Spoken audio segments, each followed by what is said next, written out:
يا أمي أقطف دوما أحلى الزهر سار تعطر كل البيت تنتظر قدومك يا أمي. 3 طلاق کو ایک کہنا یہ اجماع امت کے خلاف ہے، کسی ایک صحابی کسی ایک تابعی سے بھی ثابت نہیں ہے. جو روایتیں پیش کی جاتی ہیں کہ بھئی فلاں سے ثابت، ان روایتوں کا بھی ہم نے تجزیہ کیا ہے کہ اس میں کس طرح سے مغالطہ ہوا ہے، کس طرح سے گڑبڑ ہوئی ہے. تو آپ اس کے لیے azanwebtv.com پہ جائیں، اور چونکہ وہ چینل معروف نہیں ہے تو پھر ہم نے اپنے ساتھیوں سے بھی ارادہ کیا کہ بجائے اس کے کہ کسی غیر معروف چینل پہ ہم اتنا زیادہ کام کریں اور اتنی محنت کریں، تو بہتر یہ ہے کہ پھر ہم اپنے چینل سے اس قسم کی علمی ویڈیوز بولو بھائی شائع کریں. اس پہ اختلافی مسائل بھی ہوتے ہیں تمیز کے دائرے میں، یہ نہیں کہ وہ عجیب بازاری انداز نہیں ہوتا، علماء کے احترام کے ساتھ پورے دلائل کی قوت کے ساتھ اس میں بات ہوتی ہے. اس میں پوری عربی حدیثیں سند کے ساتھ پڑھ کے سناتا ہوں میں. سمجھ میں آ رہی ہے بات کہ نہیں آ رہی ہے؟ تو لیکن ہم اب کوشش کر رہے ہیں کہ وہ کام بھی ہم یہاں شفٹ کر دیں اپنے چینل سے، جو ہے ہم ڈائریکٹ وہ ساری باتیں، تو اس میں آپ وہاں جا کے وہ ساری چیزیں سرچ کر سکتے ہیں. باقی یہ چونکہ واعظ و نصیحت کی مجلس ہے، اس میں دلائل کے صرف اشارے دیتا ہوں. سمجھ میں آ رہی ہے بات؟ زیادہ گہرائی میں نہیں جاتا. اور فتنہ پرست لوگ کیا کرتے ہیں کہ جیسے میں نے ایک بیان میں اتنی بات کہہ دی کہ بھئی اس پہ مولانا سلوی علی تھانوی رحمۃ اللہ علیہ بزرگ تھے، وہ گستاخ نہیں ہو سکتے. اتنے بڑے بزرگ پہ اگر کوئی تہمت لگتی ہے تو آپ کی بھی ذمہ داری ہے کہ آپ جواب دیں، میری بھی ذمہ داری ہے آپ جواب دیں. یہ کلپ اٹھا کے چلا دیا کہ دیکھو ان کے پاس جواب ہی نہیں ہے. جس کلپ میں نے تفصیل سے دلائل دیے ہیں وہ مارکیٹ سے شارٹ ہے. یہ ہو رہا ہے ٹھیک ہے. تو اس کا مطلب ہے آپ کا مقصد تحقیق نہیں ہے. کوئی بھی ایسی بات جو آپ کو لگے کمزور ہے، اب لوگ کہتے ہیں پھر مفتی صاحب ایسی کمزور بات آپ کرتے کیوں ہو؟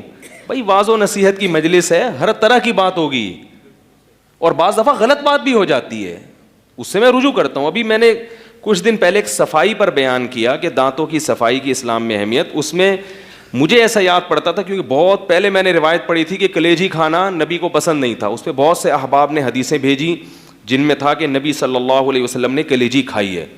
ٹھیک ہے، میں رجوع کرتا ہوں اس سے. بھائی میرا کیونکہ بہت عرصہ گزر گیا دور حدیث کیے ہوئے اس وقت، اور یہ میرا ٹاپک بھی نہیں تھا، ٹاپک کوئی اور تھا. ضمناً ایک بات درمیان میں آ گئی تھی کلیجی کی، تو وہ ثابت ہے نبی صلی اللہ علیہ وسلم سے کلیجی کھانا. لیکن اس سے میرے اصل موضوع پہ کوئی فرق، اصل موضوع یہ تھا کہ نبی نے 24 گھنٹے دانت صاف رکھے ہیں. صبح اٹھنا اور رات کو برش کر کے سونا اچھے بچوں کا تو کام ہو سکتا ہے، اچھے مسلمان کا کام یہ ہے کہ 24 گھنٹے دانت کو کیا رکھے؟ صاف. تو اس کے ضمن میں اس پہ بھی 1-2 لوگوں نے تو تمیز سے کہا کہ مفتی صاحب یہ آپ کا ہم نے بیان سنا، یہ تو حدیث سے ثابت ہے. تمیز. اکثر لوگوں نے ایسا بازاری لب و لہجہ اختیار کیا جیسے میں نے پتہ نہیں قادیانیوں کے مسلمان ہونے کا فتویٰ دے دیا ہو. ٹھیک ہے، تو کیا ہو گیا بھائی؟ یہ تو چلتا ہے. تو آپ بتا دیں، میرے علم میں بھی اضافہ ہوا، اچھا ہوا. تو خیر، تو یہ سمجھ میں آ گیا کہ اجماع امت اس کی حجیت کہاں سے ثابت ہے؟ بولو بھائی، قرآن و سنت سے. میں نے ایک بیان یہ بھی کیا تھا کہ خواتین مردوں کی طرح سمٹ کے نماز پڑھیں. ٹھیک ہے نا، خواتین مردوں کی طرح سمٹ کے نماز پڑھیں. اس پہ میں نے کہا تھا کہ بہت سے لوگ کہتے ہیں کہ دلیل سے ثابت کرو، حدیث سے. تو میں نے دلیل یہ دی تھی کہ اس پر پوری امت کا صدیوں سے اجماع ہے. صدیوں تک کوئی ایک فقیہ بھی ہمیں ایسا نہیں ملتا جس نے یہ کہا ہو. ٹھیک ہے نا. لوگ کہہ رہے نہیں حدیث تو نہ ہوئی، حدیث تو بھائی یہ اجماع حدیث سے بڑھ کر ہے، یہ حدیث سے بڑھ کر ہے. بعض لوگوں نے پھر میں نے یہ بھی سوال کیا کہ اگر ہر مسئلے پر آپ کو حدیث ہی چاہیے تو پھر آپ ہمارے سامنے حدیث پیش کریں کہ خواتین صفا اور مروہ کے درمیان چلنے پر کوئی حدیث پیش کریں. حدیث میں تو دوڑنا آتا ہے، جیسے نبی نے یہ فرمایا صلو کما رأیتمونی اصلی، جیسے میں نماز پڑھتا ہوں ایسے پڑھو. تو ایسے ہی حدیث میں یہ بھی تو آتا ہے کہ مناسک حج مجھ سے سیکھو، یعنی جیسے میں کر رہا ہوں ایسے کرو. تو نبی نے تو رمل کیا ہے 3 چکروں میں، سینہ اکڑا کے آپ نے 3 چکروں میں طواف کیا ہے. آپ صلی اللہ علیہ وسلم نے زور سے لبیک کہا ہے. آپ صلی اللہ علیہ وسلم نے صفا مروہ کی صحیح پر دوڑ لگائی ہے. 3 حدیثیں ہمارے پاس ملتی ہیں، لیکن اس کے باوجود پوری امت کا اجماع ہے کہ عورتیں لبیک آہستہ کہیں گی, عورتیں رمل نہیں کریں گی, عورتیں صفا و مروہ میں دوڑیں گی نہیں. دلیل کیا ہے؟ حج ایک عبادت ہے, عبادت میں عورت کی حیا کا عنصر جھلکنا چاہیے, اس کے علاوہ کوئی دلیل نہیں ہے. اس دلیل کی بیس پر پوری امت جمع ہو گئی صدیوں سے. امام ابو حنیفہ, امام شافعی, امام مالک, امام احمد بن حنبل, تمام امت کے فقہا صلحاء کا یہی فتویٰ چلا آ رہا ہے صدیوں سے.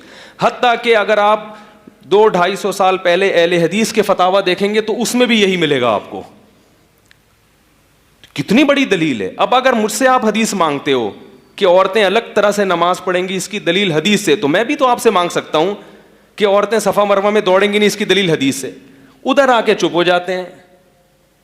میرا مقصد کسی عالم کا مذاق اڑانا نہیں ہے, میرا مقصد ہے کہ جب آپ کا یہ لب و لہجہ ہے کہ آپ ان علماء ائمہ اربعہ کا مذاق آپ اڑاتے ہیں, تو یہ جب وہ آپ سے دلیل کا مطالبہ کر رہے ہیں تو وہاں آپ ایک دم کیا ہو جاتے ہیں, خاموش.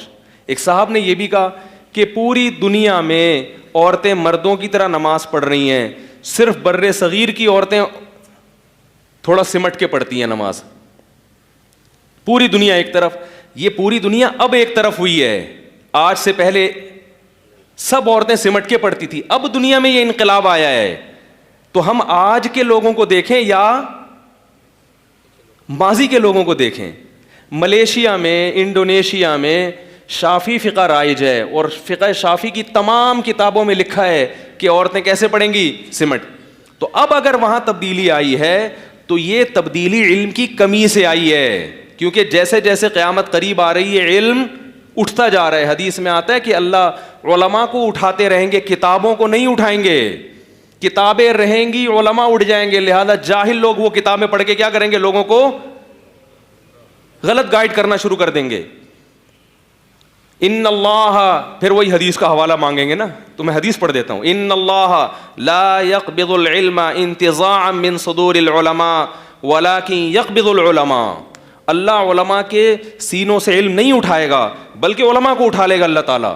کتابوں کے اٹھانے کا اللہ نے ذکر حدیث میں ذکر نہیں ہے. کتابیں رہیں گی لیکن علمی صلاحیت ختم ہوگی. کتابیں پڑھ پڑھ کے حدیث میں آتا ہے کہ لوگ جاہلوں کو اپنا مقتدا بنا لیں گے. اتخذ الناس جہالا رؤوسا فضلوا فافتوا بغیر علم. علم کی عمق اور گہرائی کے بغیر فتویٰ دیں گے. فضلوا واضلوا, خود بھی گمراہ ہوں گے اور پبلک کو بھی, بولو بھائی, گمراہ کریں گے. یہ وہ دور ہے. تو اجماع کیا ہے, حجیت قطعیہ. تو صدیوں سے اجماع چلا آ رہا ہے, تو آپ اس کے خلاف نہیں جا سکتے. لیکن پھر بھی اگر کوئی گیا ہے, میں تو پھر بھی اس کی شان میں گستاخی نہیں کرتا. کہتے چلو کوئی بھی عالم ہے, اس کی رائے ہوگی, مگر وہ ہمارا بھی تو احترام کر لے نا. کیا یار, اگر ان علماء کی یہ رائے ہے کہ عورتیں سمٹ کے نماز پڑھیں گی تو ان کے پاس بھی دلیل ہے. کوئی بات نہیں, جو ایسے پڑھ رہا ہے ایسے پڑھنے دو, جو ویسے پڑھ رہا ہے ویسے. اتنا بھی تو آ جاؤ نا. لیکن نہیں, یہ تو قرآن سنت کو مانتے ہی نہیں ہیں, یہ تو اندھے مقلد ہیں, یہ تو یوں ہیں, یہ تو یوں ہیں. تو اس لیے یہ ہے وہ فرقہ واریت.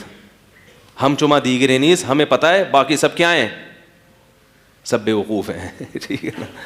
اس کو کیا نام دیا گیا ہے, علم کا. ایک صاحب مجھے کہنے لگے کہ 3 طلاق پر سوڈان میں بھی قانون بن چکا ہے کہ 3 طلاقیں کتنی ہوں گی, 1. سعودیہ کے بھی بہت سارے مفتی فتویٰ دینے لگے 3 کتنی ہوں گی, 1. پاکستان میں 1963 میں جو آئلی قوانین بنے اس میں بھی 3 کو کیا شمار کیا گیا ہے, 1. مصر میں بھی 1900 فلاں میں یہ قانون بنا کہ 3 کتنی ہوں گی, 1. پوری امت ایک طرف اور یہ پاکستانی مولوی ایک طرف. 5-6 لوگ بیٹھے ہوئے تھے, وہ بڑے متاثر ہوئے ان کی بات سے, کہیں مفتی صاحب بڑی زبردست, آپ کے پاس کیا جواب ہے. میں نے کہا انہی کی بات میں اس کا جواب موجود ہے, تھوڑی سی عقل ہونی چاہیے. میں نے کہا یہ کہہ رہے ہیں کہ سوڈان میں 1957 یا 46 میں قانون بنا کہ 3 ایک ہوں گی, تو سوڈان میں اسلام 1946 میں آیا ہے. بولو نا بھائی, سوڈان میں 1000 سال پہلے اسلام آیا تھا. جب 1946 میں پرانے قانون کو چینج کیا, اس کا مطلب 1000 سال سے سوڈان کی گورنمنٹ 3 طلاق کو کیا مانتی تھی, 3 مانتی تھی. 1963 میں پاکستان میں قانون بنا, آئلی جو ایوب خان نے بنایا کہ 3 کتنی ہوں گی, 1. وہ بلکہ 1 بھی نہیں, وہ عجیب سا بنا. تو میں نے کیسے پتا چلا, 1963 تک بر صغیر میں جو اسلام جب سے آیا ہے نا محمد بن قاسم کے دور سے، اس وقت سے لے کر اب تک تمام عدالتوں میں برما، بنگلہ دیش اور انڈیا اور پاکستان سب میں 3 کو کتنا سمجھا جاتا تھا؟ 3۔ یہ 1000 سال سے امت کیا پکوڑے بیچ رہی تھی، یہ تیل بیچ رہی تھی، یا گھاس کھا رہی تھی؟ آج کی چینجنگ پر تو فخر ہے بھائی۔ حتیٰ کہ بر صغیر میں انگریز نے 100 سال حکومت کی، وہ بھی 3 طلاق کے قانون کو چینج نہیں کر سکا، اتنا اجماع تھا اس مسئلے پر۔ میں نے کہا عرب علماء کو اگر آپ دیکھو تو بن باز سے پہلے، جو مفتی اعظم تھے بن باز، ان سے پہلے ان کے استاذ تھے شیخ آل ابراہیم کر کے نام تھا ان کا، نیٹ پہ آپ سرچ کریں آ جائے گا۔ ان کے وقت میں پورا سعودیہ متفق تھا کہ 3 طلاقیں کتنی ہوتی ہیں؟ 3۔ بن باز نے آ کے یہ فتویٰ چینج کیا ہے۔ ہم بن باز کو عقیدت احترام سے دیکھتے ہیں، عالم تھے، غلطی ہو گئی، لیکن اس غلطی کے آپ تو اندھی تقلید نہ کرو نا اس غلطی کی۔ اگر آپ دلیل دے رہے ہو سعودیہ کے علماء کی، تو سعودیہ آج کا یا آج سے 100 سال پہلے، بلکہ 100 سال نہیں، جب سے اسلام آیا ہے سعودی عرب میں۔ اور حیرت کی بات ہے کہ ہمارے سامنے خلیفہ راشد حضرت عمر بن الخطاب کا فیصلہ موجود ہے، اس حکومت کا حوالہ نہیں دیں گے، کبھی انڈیا کی گورنمنٹ کا حوالہ، کبھی سوڈان کی موجودہ گورنمنٹ، کبھی مصر کی۔ مصر میں اسلام 1000 سال پہلے آیا ہے، اس وقت سے 3 طلاق کو 3 ہی سمجھا جاتا تھا، اب آ کے چینج کیا، اس چینجنگ کو مان رہے ہیں، اور جو اسلام صدیوں پہلے مصر میں تھا وہ کیا تھا؟ غلط۔ تو وہ جو بیٹھے ہوئے تھے نا بندے کہہ رہے ہیں 14 طبق روشن، بولو بھائی، ہو گئے ہیں۔ سعودیہ کی عدالت میں اب بھی قانون یہی، عدالتی قانون کے 3 ہی ہوں گی۔ اگرچہ سعودی مفتی جو وہ فتویٰ دے رہے ہیں کہ 3 ایک ہوتی ہے، لیکن وہ سارے مفتی نہیں۔ سعودی عرب میں اب بھی اکثر مفتی فتویٰ یہی دیتے ہیں کہ 3 ہوتی ہے، مگر وہ چونکہ سرکاری سطح پہ اونچے عہدوں پہ نہیں ہے، لہذا عوام تک ان کی بات پہنچتی نہیں ہے۔ اب بھی سعودی عرب کی عدالت سے جو فتویٰ ہے وہ کیا ہے؟ 3 کتنی ہوں گی؟ 3۔ کیوں عدالتی فتویٰ ایسا کیوں ہے؟ یہ بھی سن لیں آپ۔ سعودی عرب میں 1980 یا اس کے قریب میں حکومت کی سطح پہ ایک علماء کا اجلاس بلایا گیا تھا، علماء کا اجلاس۔ اس میں یہ تھا کہ حکومت نے یہ کہا تھا کہ بھئی اس میں بہت اختلاف ہو رہا ہے، 3 ایک ہوتی ہیں، ایک 3 ہوتی ہیں۔ تو علماء کا ایک پورا پینل بڑے بڑے علماء کا بٹھایا گیا اور ان سے کہا کہ آپ قرآن و سنت کی روشنی میں بحث مباحثے کے بعد یہ فیصلہ کریں کہ اس میں صحیح رائے کیا ہے اور غلط کیا۔ تو ان علماء میں 20-25 علماء شامل تھے، صرف بن باز اور العثیمین جو ان کے شاگرد ہیں انہوں نے اتفاق نہیں کیا، باقی تمام علماء نے بحث مباحثہ کر کے یہ بتایا کہ اسلام میں اس کی کوئی گنجائش نہیں ہے کہ 3 کو کیا سمجھا جائے۔